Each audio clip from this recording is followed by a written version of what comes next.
તેમજ સર્વે ધર્મપ્રેમી ભાઈઓ અને બહેનો, આજે આપણે સૌ રાષ્ટ્રીય સ્વયંસેવક સંઘને શતાબ્દી વર્ષ ચાલી રહ્યું છે. એ શતાબ્દી વર્ષના ઉપક્રમે અત્યારે સમગ્ર ભારત વર્ષની અંદર હિન્દુ ધર્મ સંમેલનો થઈ રહ્યા છે.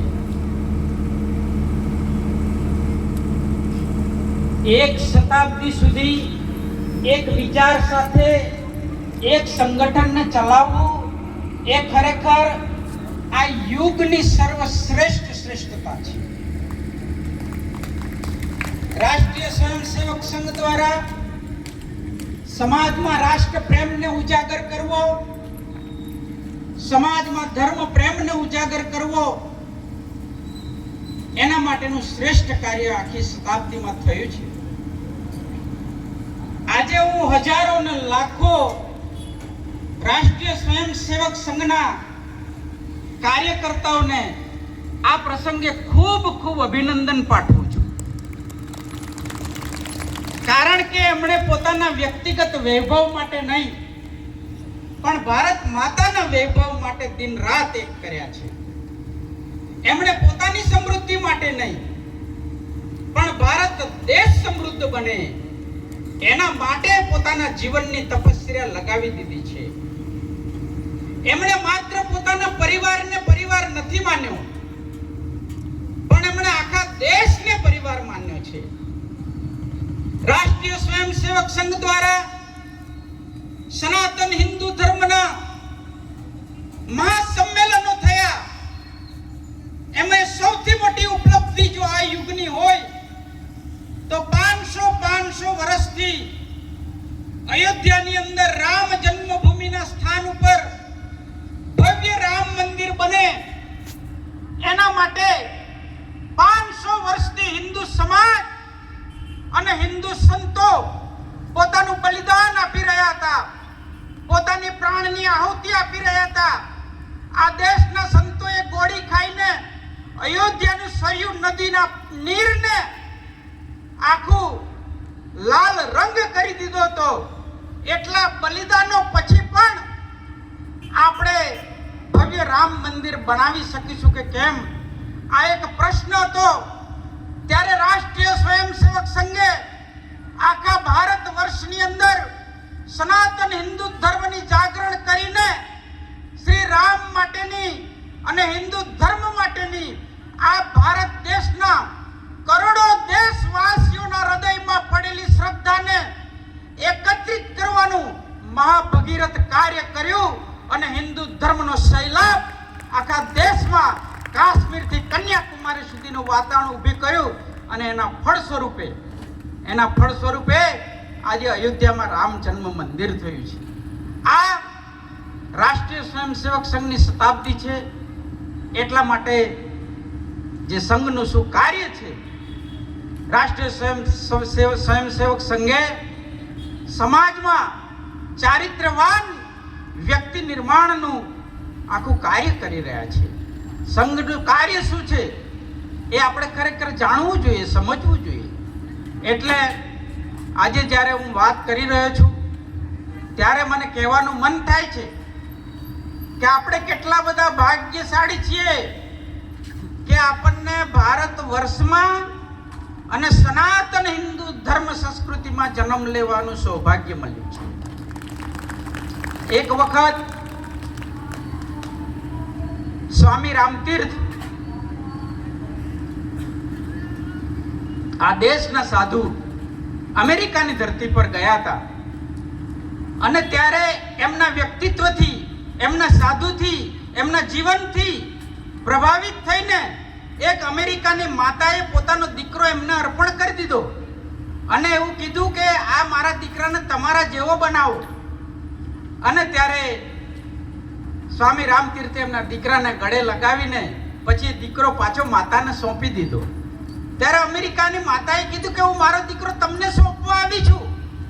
અને ત્યારે સાધુએ કીધું કે માં, તમારી ભાવનાની કદર કરું છું, તમારી ભાવના બરાબર છે, પણ તમારા દીકરાને સ્વામી રામતીર્થ જેવો બનાવવો હોય, સ્વામી વિવેકાનંદ જેવો બનાવવો હોય, કે શંકરાચાર્યજી જેવા બનાવવા હોય, કે આ દેશના એવા મહાન સંત જેવા બનાવવા હોય ને, તો ભારતની ધરતી પર કોઈ માની પેટે જન્મ લેવો પડે.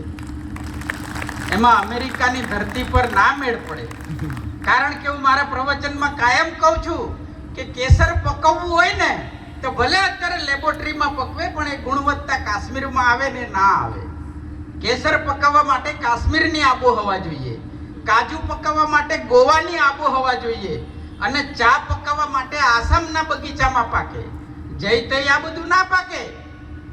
એટલા માટે હું તમને કહું છું કે તમે કેટલા નસીબદાર છીએ આપણે, કે જે ધરતી પર અયોધ્યા છે, જે ધરતી ઉપર વૃંદાવન છે, જે ધરતી ઉપર જગન્નાથપુરી છે, જે ધરતી ઉપર માં ગંગા છે, જે ધરતી ઉપર હિમાલય છે, કેદાર અને બદ્રીનાથ છે, જે ધરતી ઉપર સોમનાથજી છે, અને જે ધરતી ઉપર દ્વારિકા છે, જે ધરતી ઉપર રામાયણ છે, જે ધરતી ઉપર મહાભારત છે, જે ધરતી ઉપર ભાગવતજી છે, જે ધરતી ઉપર આવા સનાતન હિન્દુ સંસ્કૃતિના સંસ્કારો છે, એ ધરતી ઉપર તમને મને જન્મ લેવાનું સૌભાગ્ય મળ્યું. આ સામાન્ય સંસ્કૃતિ નથી. તમે ને મેં જે એના ઉપર જન્મ લીધો છે, જે ધર્મમાં, એ સામાન્ય ધર્મ નથી. આપણે થોડું ભૂલી ગયા છે, એટલે અમે સંતો તમને યાદ કરાવવા આવ્યા છે. સંતો બીજું શું કરે? અમારે તો જાગતે રહો આ ભૂમિકા કરવાની છે. ભગવાન રામચંદ્રજીએ જ્યારે રાવણ સામેના યુદ્ધમાં રાવણ સામે જ્યારે બાણ તાક્યું ને, ત્યારે વિભીષણે રામને ભલામણ કરી કે પ્રભુ, તમે એમ કે રાવણ સામે આ સામાન્ય બાણ તાકી રહ્યા છો, પણ તમને ખબર નથી કે રાવણ મહાપ્રપંચી છે, મહાકપટી છે, એને અનેક જાતના છળ આવડે છે, એનામાં અદ્રશ્ય થવાની શક્તિ છે, એને પ્રગટ થઈ જવાની શક્તિ છે, એનામાં છુપાઈ જવાની શક્તિ છે, એવો અનેક પ્રકારનો માયાવી છે. એટલે તમારું બાણ ક્યાંક વ્યર્થ ના જાય ને, એટલા માટે હું તમારું ધ્યાન દોરું છું. અને તે દિવસે ભગવાન રામે વિભીષણને કહ્યું હતું કે વિભીષણ, મેં આજે મારા ધનુષ ઉપર આજે બાણ ચડાવ્યું, જેમાં કોઈ દિવ્ય શક્તિ નથી, એમાં મારી કોઈ મંત્રની શક્તિ નથી, પણ આ બાણ ઉપર મેં મારા પૂર્વજોનું પુણ્ય મૂક્યું છે, કે જે એક સમયે ભારત વર્ષના રાજા હરિશ્ચંદ્ર, કે જે ચક્રવર્તી રાજા નવખંડ ધરતીના હતા, પણ એના સ્વપ્નનો સંકલ્પ, ખાલી સપનામાં આવેલી વાતને પૂરી કરવા માટે સમગ્ર રાજપાટ દાનમાં આપી દીધું, અને પોતાના દીકરાને અગ્નિ સંસ્કાર કરવા માટે એક દોકડો બી નતો. ચક્રવર્તી રાજા નવખંડ ધરતીના રાજા પાસે પોતાના દીકરાની અંતિમ ક્રિયા કરવા માટે એક દોકડો નતો. એ પુણ્યને રામ કહે છે કે હું મારા બાણ ઉપર ચડાવું છું. મારા વંશના રાજાઓ, દિલીપ રાજાએ ગાયની રક્ષા માટે થઈને સિંહની સામે પોતાનું શરીર અર્પણ કરી દીધું કે તમને ભૂખ લાગી હોય તો મને ખાઈ જાઓ, પણ જ્યાં સુધી હું જીવું છું ને ત્યાં સુધી ગાય માતાનું તમે ભક્ષણ નહીં કરી શકો. એ રામ કે મેં એમનું પુણ્ય આ બાણ ઉપર મૂક્યું છે. ભગવાન રામ કહે છે કે જે માં ગંગાને સ્વર્ગમાંથી પૃથ્વી પર લાવવા માટે 3 પેઢી સુધી મારા પૂર્વજોએ જે તપસ્યા કરી છે, દિલીપ, અંશુમાન અને ભગીરથ, અને ત્યારે જે આ માં ગંગા જે ધરતી પર આવ્યા છે ને, એમની તપસ્યાને હું મારા બાણ ઉપર મૂકું છું.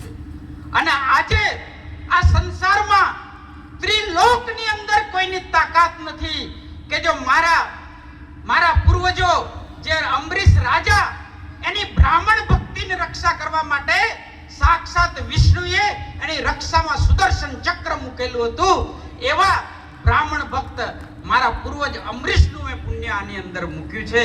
આજે દુનિયાની અંદર કોઈ તાકાત નથી, 14 લોકમાં કોઈ તાકાત નથી કે રાવણને આજે બચાવી શકે.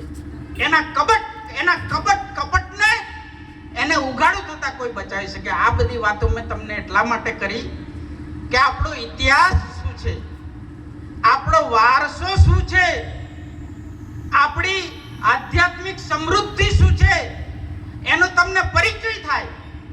એટલા માટે આ બહુ ટૂંકમાં મારે વાત કરવાની છે, એટલા માટે મેં આ વાત કરી. એટલે કહું છું, ભારત એક દિવસ સનાતન સંસ્કૃતિ આપણી એટલી બધી વૈભવવાળી હતી કે સોમનાથની અંદર 250 મણ સોનાની સાંકળો લટકતી હતી.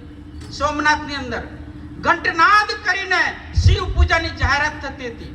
દરરોજના ગંગાજીનું પાણી શિવલિંગના અભિષેક માટે લાવવાની વ્યવસ્થા હતી. અને જ્યારે વિધર્મીઓએ એ સોમનાથ મંદિર ઉપર હુમલો કર્યો ત્યારે બ્રાહ્મણોએ વિધર્મીઓને કહ્યું હતું કે અમે 5 કરોડ રૂપિયા તમને આપવા તૈયાર છીએ, પણ તમે મંદિર ઉપર આક્રમણ ના કરતા. અને તે દિવસે વિધર્મીઓએ આપણા બ્રાહ્મણોને કહ્યું હતું કે અમને તમારા 5 કરોડ લેવા કરતા, તે વખતે 1000 વર્ષ પહેલાના 5 કરોડની વાત કરું છું, 1000 વર્ષ પહેલાના 5 કરોડ, તમારા 5 કરોડ લેવા કરતા અમને આ મંદિર તોડી નાખવામાં અને આ શિવલિંગ ઉખાડી નાખવામાં વધારે આનંદ આવે છે. આવી વાત કરી. તમે વિચાર કરો. આ એટલા માટે કહું છું કે આપણા ધર્મ, આપણી સંસ્કૃતિ, આપણા તીર્થો સાથે કેવી કેવી ઘટનાઓ બનેલી છે. જહાંગીર આગ્રાથી જોતો હતો અને વૃંદાવન મથુરાની જે જાવ જલાલી જોઈને એક વખત જહાંગીરે કહ્યું હતું કે કોઈ કરોડો ને અબજો રૂપિયા લગાવીને 5000 થી 10000 માણસોને કામે લગાડે અને 200 વર્ષ સુધી કામ ચાલે. કેટલા? 200 વર્ષ સુધી કામ ચાલે તોય જે મથુરા ને મંદિરોની જાવ જલાલી છે ને એનું કામ થઈ ના શકે. આવો વૈભવ આપણો કાશી બનારસનો હતો. 1000 મંદિરો આપણા કાશી ને બનારસની અંદર તોડી નાખવામાં આવ્યા. આપણી વિશ્વવિદ્યાલયોને સળગાવી દેવામાં આવી. આને બધું તોડી નાખવામાં આવ્યું. સનાતન હિન્દુ ધર્મની વજૂદને મિટાવી દેવા માટે અનેક પ્રયત્નો થયા. સોમનાથને 2 વખત મસ્જિદ બનાવવામાં આવી. વિચાર કરો, આજે એ સોમનાથનું પણ સહસ્ત્ર વર્ષની એ વર્ષ ચાલી રહ્યું છે, ત્યારે આજે ત્યાં પણ અનેક પ્રકારના કાર્યક્રમો થઈ રહ્યા છે. એટલે હું તમને યાદ કરાવું છું કે જ્યારે કોઈ પણ દેશનો ધજા બદલાય છે ને, પરિવર્તન આવે છે, આક્રમણ થાય છે, ધજા બદલાય છે ને, ત્યારે ખાલી 4 મીટર કાપડનો ટુકડો નથી ઉતરતો. આપણું આત્મસન્માન, આપણું ગૌરવ, આપણી માતા બહેનો દીકરીઓની ઇજ્જતો સરેઆમ થાય છે. આપણા પૂર્વજોની હત્યા થાય છે. આપણી ચોટલીઓ કપાઈ, આપણી જનોઈ કપાઈ, આપણા કપાળથી તિલક અને ચાંદલા ભૂસાયા. એ આજે 1000 વર્ષ થઈ ગયા અને છતાં પણ હજુ આપણો સમાજ એને ગ્રહણ કરતા ટેવાયો નથી. અત્યારે તો આઝાદી છે, પણ એ 1000 વર્ષનો જે કાળ જે વીત્યો છે કે હજી આપણે એને ધારણ કરી શકતા નથી. વિચાર કરો. એટલા માટે હું કહું છું કે જે સમાજ, ઇઝરાયલનું બહુ સરસ સૂત્ર છે, એ કૃષ્ણ ભગવાનમાંથી જ એમણે લીધું છે. કૃષ્ણ ભગવાને મહાભારતના કુરુક્ષેત્રના યુદ્ધમાં એક જ કામ કર્યું, પાંડવોને યાદ કરાવવાનું કામ કર્યું કે આજ કૌરવોએ તમને લાક્ષા ગ્રહની અંદર સળગાવી દેવા માટેનું ષડયંત્ર કરેલું. એ આજ કર્ણ જ્યારે એનો રથ જમીનમાં ઘૂસી ગયો અને કૃષ્ણ પરમાત્માએ કીધું કે ચલાવ કર્ણ ઉપર બાણ, આજ તક છે એનો વધ કરવાની. અને ત્યારે અર્જુને કીધું કે આ ધર્મના વિરુદ્ધ છે, યુદ્ધના નિયમના વિરુદ્ધ છે. ત્યારે કૃષ્ણ પરમાત્માએ કીધું કે અભિમન્યુને કપટ કરીને મારી નાખ્યો તે દિવસે કયું ધર્મશાસ્ત્ર સંમત હતી એમની વાત? જે દિવસે દ્રૌપદીને ભરી સભાની અંદર એક કુલવતીને ખેંચીને એને વેશ્યા કહીને સંબોધન કરવામાં આવ્યું, ત્યારે આ કર્ણ કયા ધર્મનું પાલન કરી રહ્યા હતા? એટલા માટે કૃષ્ણ ભગવાને અર્જુનને યાદ કરાયું કે આ જ ધર્મ છે કે જે અધર્મના પક્ષે છે એનું માથું ઉતારો. ભીમને પણ દયા આવી હતી. જ્યારે ભીમે પણ કહ્યું હતું કે કૃષ્ણ પરમાત્માએ કીધું કે તમારી ગદા જાંઘ ઉપર મારો દુર્યોધનને. ભીમ કે આ યુદ્ધના નિયમની વિરુદ્ધ છે. ત્યારે તમે જે શપથ લીધા છે, દ્રૌપદીનું અપમાન થયું ત્યારે કે જેણે આ દુર્યોધને દ્રૌપદીને કીધું છે કે એને મારી જાંઘ ઉપર બેસાડો તો એક દિવસ હું એની જાંઘ તોડી નાખીશ, તો એ મોકો જીવનમાં ક્યારે આવશે? આ વાત કૃષ્ણ ભગવાને યાદ કરાવી.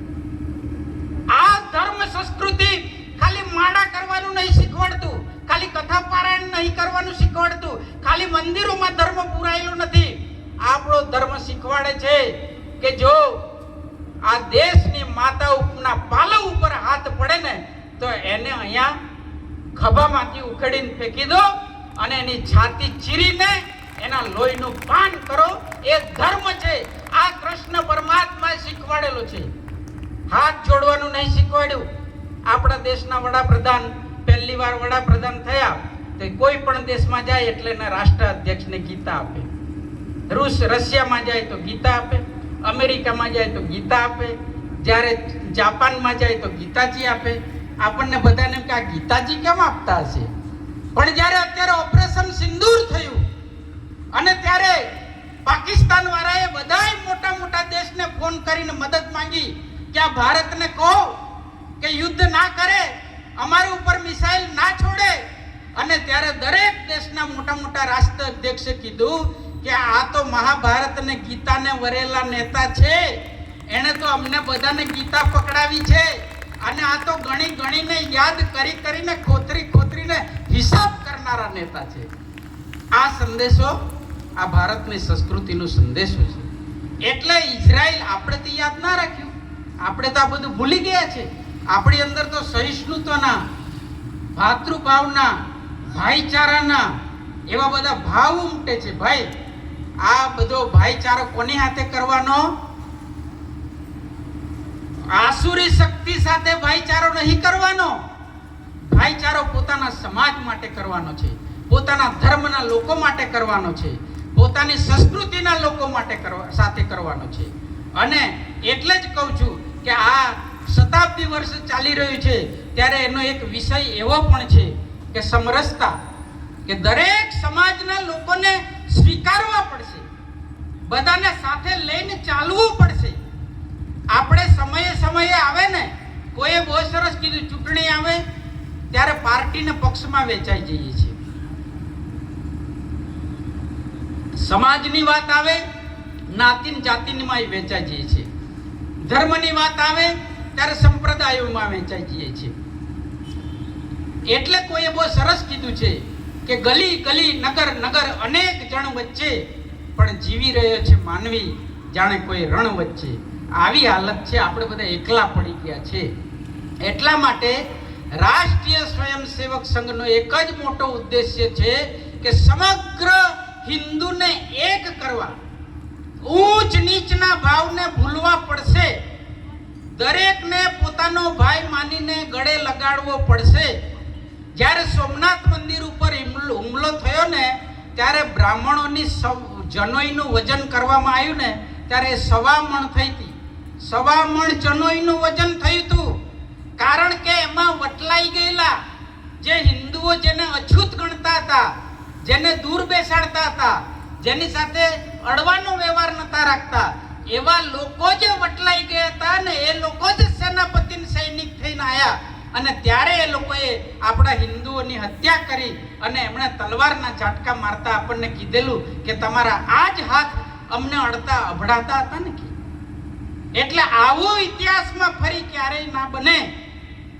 હું એટલે કહું છું કે જે સમાજ પોતાની યાતનાઓને ભૂલી જાય, જે સમાજ પોતાના અપમાનને ભૂલી જાય, જે સમાજ હજાર વર્ષો સુધી વેઠેલી પોતાના અપમાનોને ભૂલી જાય, પીડાઓને ભૂલી જાય, જે સમાજ મહારાણા પ્રતાપ જેવા મહાવીર, આવા રાજવી કે જેને આ ધર્મ અને સંસ્કૃતિ માટે વન અને જંગલ ભટકવું પડ્યું, જેને રાજમહેલ છોડીને જેને પથ્થરોને ગુફામાં સૂવું પડ્યું, એ અકબરે તો એને કીધું હતું કે તમે મારા દરબારમાં આવીને ખાલી કુર્નિશ બજાવીને બસ એકવાર આવો ને કુર્નિશ બજાઈ જાઓ, તમને સન્માન તમારું રાજ્ય આપી દેવા તૈયાર છું.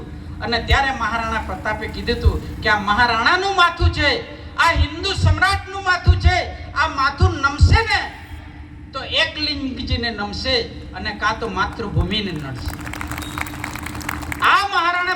આવા રાજાઓ ગુમાયા આપણે આવા મોટા મોટા રાજાઓ ગુમાયા. અત્યારે છાવા પિક્ચર આવ્યું, કરોડો રૂપિયાનો ધંધો કર્યો, સિનેમા ભરાઈ ગયા કે છત્રપતિ શિવાજીનો દીકરો એને ઔરંગઝેબે પકડી લીધો, એના શરીર પીઠ ઉપર હુક લગાવ્યા, સાંકળ સાથેના હુક લગાયા, એની ચામડી ઉતરી લેવામાં આવી, એની જીભ કાઢી લીધી, એની નાક કાઢી દીધા. આટલી ક્રૂરતા તો આપણે પડદા પર પણ નહીં જોઈ શકતા. આટલી ક્રૂરતા આ ખાલી કલ્પના નથી, આનાથી પણ વધારે ક્રૂરતા હિન્દુ ધર્મ સંસ્કૃતિ અને હિન્દુઓ સાથે આ ધરતી ઉપર થઈ છે. આ ધરતી પર જ્યાં બેઠા છીએ આપણે, આ ધરતી ક્યારેક આંસુઓથી ભીંજાય છે અને ક્યારે લોહીના લાલ રંગથી આ ધરતી લાલ થઈ છે. એટલા બલિદાનો આ ધરતી ઉપર થયા છે. એટલા માટે હું યાદ અપાવવા માટે આવેલો છું કે જો આપણા બલિદાનોને ભૂલી જઈશું ને, જે પોતાના બલિદાનોને ભૂલી જાય, જે પોતાના અપમાનોને ભૂલી જાય, પીડાને ભૂલી જાય. ઇઝરાયલની અંદર એક નિયમ છે, હું આ પૂરું જ કરું છું, સમયની મર્યાદા છે એટલે. ઇઝરાયલની અંદર એક નિયમ છે કે ઇઝરાયલને જે યહૂદીઓને, જે નાઝીઓએ જે એમને અતિશય ક્રૂરતા કરી, એના ઉપર ધ સિલિન્ડર લિસ્ટ નામનું એક પિક્ચર બનેલું છે દુનિયામાં, અને એ પિક્ચર ઉપર પ્રતિબંધ છે, એને કોઈ બતાવી શકાય ની અવેલેબિલિટી નથી. ધ સિલિન્ડર લિસ્ટ નામનું પિક્ચર છે કે યહૂદીઓને કેવી રીતે મારવામાં આવતા હતા, કેવી રીતે ટ્રેનમાં લાવવામાં આવતા હતા, કેવી રીતે એમના વાળ કાપીને કાર્પેટ બનાવવામાં આવતી હતી, કેવી રીતે એમને ગેસના ચેમ્બરમાં 2,000 માણસોને એવું કહેવાતું હતું કે એ કેમ્પની અંદર જઈને માણસને બહાર નીકળવાનો એક જ રસ્તો હતો, ચીમનીના ધુમાડાના વાટે બહાર નીકળી શકાતું. અને જ્યારે છેલ્લે 7-8 હજાર યહૂદી બચ્યા ત્યારે જોવામાં આવ્યું ને તે મોટી મોટી ચીમની આપણે બેઠા છે ને એનાથી મોટી મોટી ચીમનીઓના દિવાલ ઉપર 18 ઇંચ ચરબીના થર લાગી ગયા હતા. આવી ક્રૂર યાતનાઓ કરીને યહૂદીઓને મારવામાં આવેલા. એટલે આજે યહૂદીઓ કોઈ ભૂલ કરે ને તો આપણે દંડા મારીએ, એને કંઈક કરીએ. યહૂદીઓ કોઈ ભૂલ કરે ને તો એમને આ ધ સિલિન્ડર લિસ્ટ નામનું જે પિક્ચર છે એ બતાવવામાં આવે કે ભાઈ તમારા પૂર્વજોએ કેટલું બલિદાન આપ્યું છે, કેટલી કુરબાની થઈ છે, કેટલી ક્રૂરતા વેઠી છે, અને ત્યારે આપણું અસ્તિત્વ આજે બેઠેલું છે. યહૂદીઓનો નિયમ છે કે તમને કોઈ ઘા આપેલો હોય ને તો એને ખોતરીને ઉજેડીને તાજો રાખો, એને મલમ લગાવીને એને રૂજાવા ના દેતા. એવા ઘા રૂજાઈ જશે ને તો આપણું પતન નક્કી છે. એટલે જે ભારત માતાના જે ઘા વાગ્યા છે, આપણા કેટલાય શહીદોએ, તેને રામપ્રસાદ બિસ્મિલને જ્યારે ફાંસી આપવામાં આવી ત્યારે અંગ્રેજોએ કીધું એના ઘરમાંથી કોઈ એક જ જણ એને લેવા આવશે. ત્યારે એની માતાએ કીધું કે મારો દીકરો દેશ માટે ફાંસીએ ચડે, હું લેવા જઈશ. અને પોતાના દીકરાને મૃત શરીરને લઈને રામપ્રસાદ બિસ્મિલની માતા એક નાના ટેબલ ઉપર ઊભી રહી. અને અત્યારે બી આપણે નારા બોલાવીએ એમ તે દિવસે લોકો નારા બોલાવતા હતા, લોકો કે ભારત માતા કી જય, અમર રહો ઇન્કલાબ. ત્યારે એની માતાએ કીધું કે જો મારો એક દીકરો આ ભારત માતાના ચરણે કુરબાન કર્યો છે અને ઘરે જઈને મારા બીજા દીકરાને આઝાદીની ચળવળ માટે જોડાવાનું તિલક કરવા હું જઈ રહી છું. આવી જ એની હિંમત હોય ને એ જ મારા દીકરાની ઠાઠડીને હાથ લગાડે, બાકી નપુસંક અને હિજડાઓ મારા દીકરાની સ્મશાન યાત્રામાંથી બહાર થઈ જજો. जिंदगी जिंदा दिली का नाम है यारो, मुर्दे भी क्या खाक जिया करते हैं. એટલે જીવવું હોય તો ભારત માતા સનાતન હિન્દુ ધર્મને ધારણ કરીને જીવવું પડશે. આજે આપણા વિસ્તારની અંદર ભયંકર વટાડ પ્રવૃત્તિ ક્રિશ્ચનો દ્વારા કરવામાં આવી રહી છે.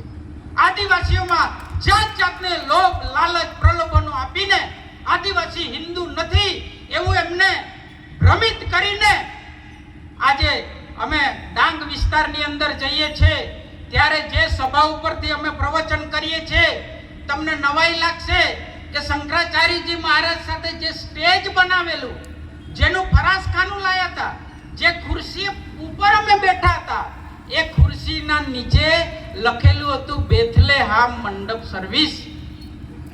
સમજ ના પડી એટલે તમારી તાલી ના આવી. જે સ્વભાવ અમે કરતા હતા આજ તકલીફ છે ને, તમને કેટલુંક જગાડીશું. મારા 60 વર્ષ પૂરા થઈ ગયા, હવે 1-2 વર્ષમાં હું બી બધી નિવૃત્તિ લેવાનો જ છું ભગવાન ભજવા માટે, બરાબર. હવે તમને કેટલું જગાડીશું. બેઠલે આમ મંડપ સર્વિસની ખુરશી પર બેહીને હિન્દુ ધર્મનું પ્રવચન અમે કરતા હતા. ત્યાં ડાંગ વિસ્તારમાં હિન્દુ મંડપ સર્વિસ હોતવી અઘરી છે. કોઈ ગામમાં જઈએ તો અહીંયા 20% રહ્યા છે, અહીંયા 18% રહ્યા છે, અહીંયા 30% હિન્દુઓ રહ્યા છે. આવી તકલીફ છે. ગુજરાતને ખબર નથી. વિવેક રાખું છું એટલે અહીંથી હું અટકી જાઉં છું.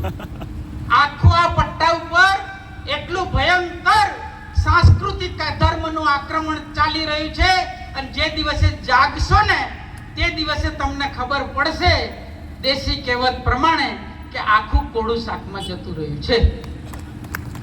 મેં તો મોહન ભાગવતજીને કીધું હતું કે ધર્મ જાગરણના કાર્યક્રમો આદિવાસીઓની વચ્ચે કરવાની જરૂર નહીં. ઉજળવ્યા તો ના હાઈ સોસાયટીની અંદર, સુરત અને અમદાવાદ ને રાજકોટ જેવા મહાનગરોની અંદર કરવાની જરૂર છે. એ લોકોને જગાડવાની જરૂર છે. તમે ઉઠ્યા, ગાડી લીધી, ઇનોવા લીધી, ખાવા ગયા, હોટલે ખાધું પીધું, પણ તમારી ચારે બાજુ કઈ આગ લાગી છે તમને ખબર છે? તમને એમ છે કે અમે તો આ ડાઇનિંગ ટેબલ ઉપર બેહીને પિઝાનો ઓર્ડર કર્યો છે. તમને ખબર નથી કે તમે ધર્મ યુદ્ધની અંદર તમે બી જોડાયેલા જ છો. ધીરે ધીરે પરિસ્થિતિ આવશે. આજે કેરળની ધરતી ઉપર કોઈ સ્ટીકર લગાડી શકાતું નથી હનુમાનજીના નામનું, કોઈ શિવ શક્તિ નામની સોસાયટી નથી, કોઈ શ્રી કૃષ્ણ સોસાયટીનું નામ આપી શકાય એમ નથી. જે ધરતી ઉપર શંકરાચાર્યજીનો પ્રાદુર્ભાવ થયો, જે ધરતી ઉપર રામાનુજાચાર્ય જેવા મોટા મહાન આચાર્ય થયા, જેના 10,000 આચાર્યો જેના શિષ્ય હતા, એ ધરતી ઉપર ભગવાન રામકૃષ્ણ મહાદેવનું નામ નથી લેવાતું ભાઈ. આજે બાંગ્લાદેશ, આજે પશ્ચિમ બંગાળની અંદર, આ તમને એમ લાગે છે આ તો કેરળમાં થાય છે, તો આપણે શું આપણે એવું જાણીએ છીએ ને કે આ તો કેરળની સમસ્યા છે.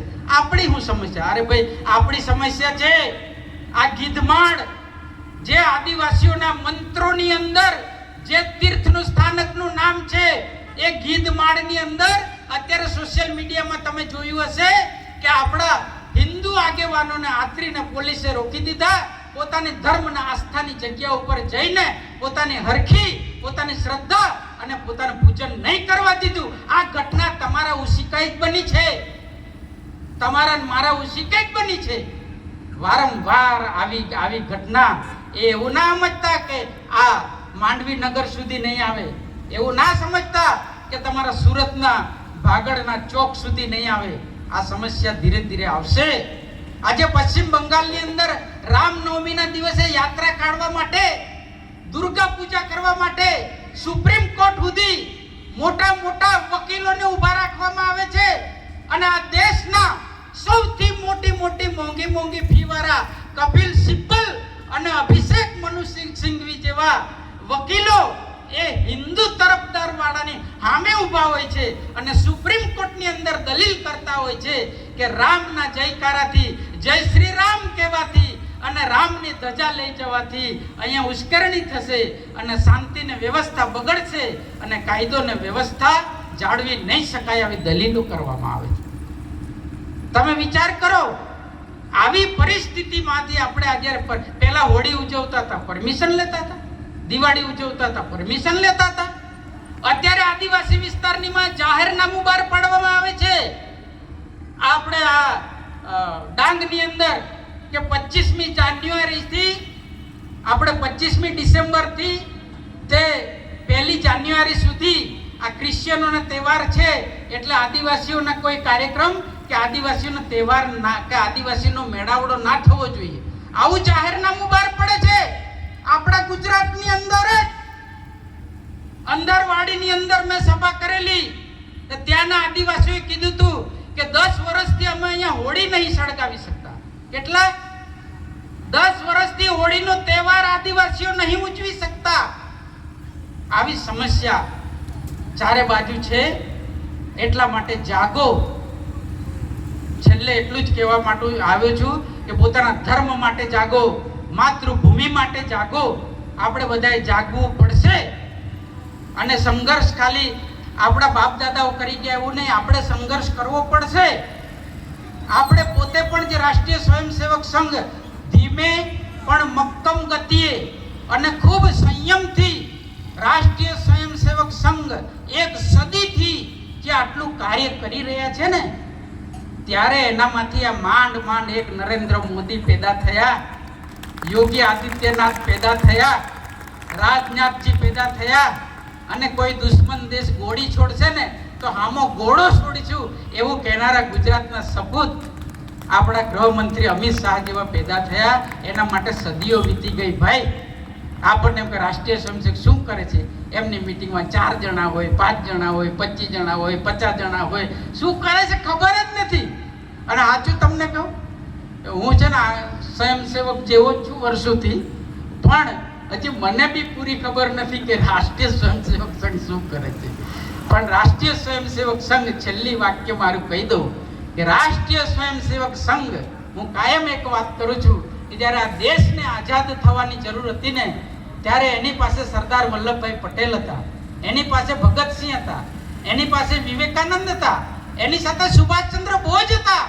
સુભાષચંદ્ર બોઝને કોઈ પૂછ્યું કે તમને કઈ રમત ગમે છે, ત્યારે સુભાષચંદ્ર બોઝે કીધું કે મને ફૂટબોલની રમત ગમે છે. તો કે તમને ફૂટબોલની રમત કેમ ગમે છે?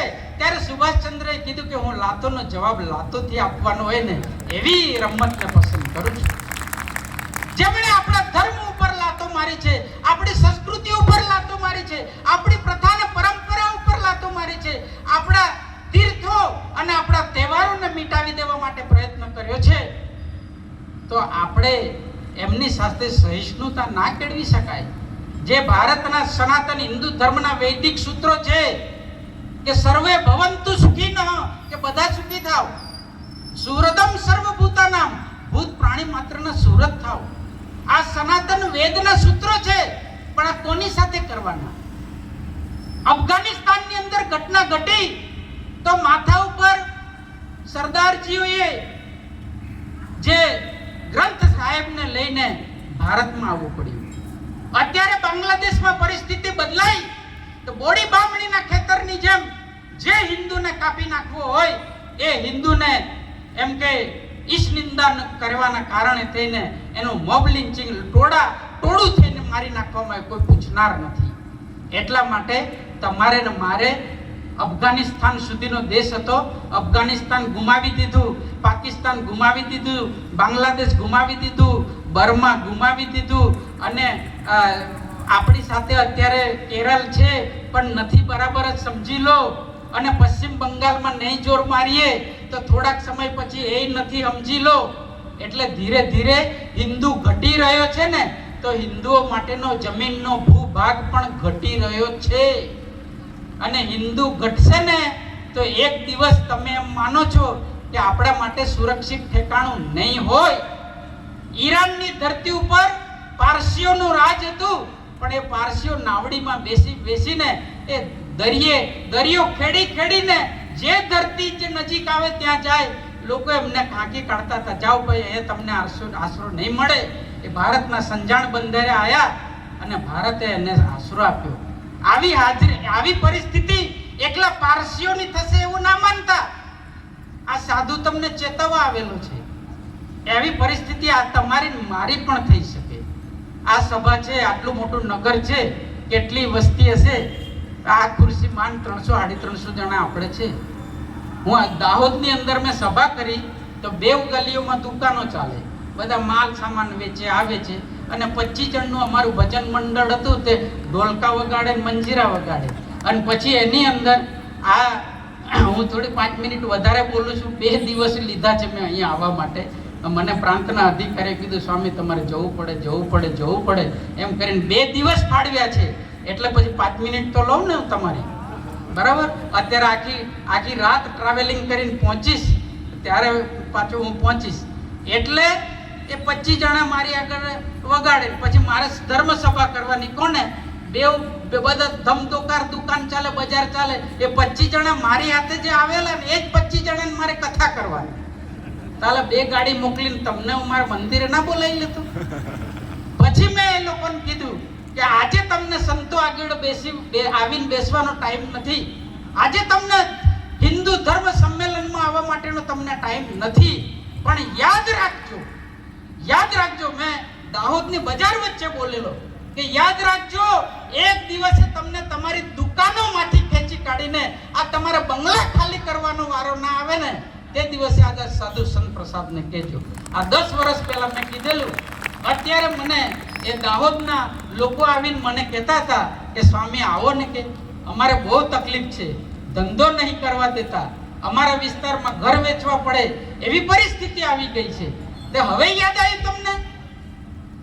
અમે આટલા વર્ષોથી જ્યારે રાષ્ટ્રીય સ્વયંસેવક સંઘને અને વિશ્વ હિન્દુ પરિષદ જેવા જે હજારો ને લાખો કાર્યકર્તાઓ જ્યારે સમાજને જગાડવા માટેનું અભિયાન કરી રહ્યા છે, ત્યારે એને સાથ આપો, એની સાથે રહો, એને મદદ કરો, એને પીઠબળ પૂરું પાડો, અને ત્યારે આપણે આપણા હિન્દુ વિચારને આગળ લઈ જઈ શકીશું. હિન્દુ ધર્મ, હિન્દુ સંસ્કૃતિ અને હિન્દુ સમાજનું ગૌરવ ત્યારે જ આપણે પાછું આપી શકીશું. એટલે આજને આટલી જ વાત કે જબ તક બાકી હૈ અજી ગરમ લહુ હમારા, હમ આઝાદી કો ગુમનામ નહીં હોને દેંગે. બોલો ભારત માતા કી જય, ભારત માતા કી જય, સનાતન હિન્દુ ધર્મ કી જય, સનાતન હિન્દુ ધર્મ કી જય.